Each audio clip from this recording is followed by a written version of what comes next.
অবৈধ বিদ্যুৎ সংযোগ বন্ধ সহ 4 দফা দাবিতে স্মারকলিপি দিয়েছে দুর্নীতি বিরোধী জাতীয় সমন্বয় কমিটি ও ঢাকা বাঁচাও আন্দোলন।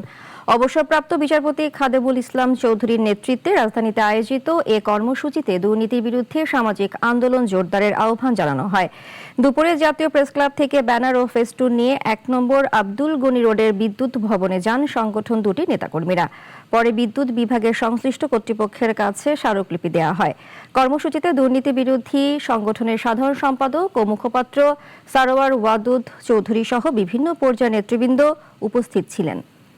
বাংলাদেশের জনগণ যদি সজাগ হয় তাহলে আমি মনে করি যে বিদ্যুতের যে আপনার এখন যে বসুন্ধরা একটা নতুন করে যে বাহানা করতেছে, আমরা কিছু কিছু টের পাইতেছি। আমরা তথ্য প্রমাণ নিয়ে আমরা ওই বিদ্যুৎ মন্ত্রীকে ছাড়বো না, আমরা বসুন্ধরাকে ছাড়বো না। যেখানে যে অনিয়ম করবে সেই অনিয়মের প্রতিবাদ আমরা করবো।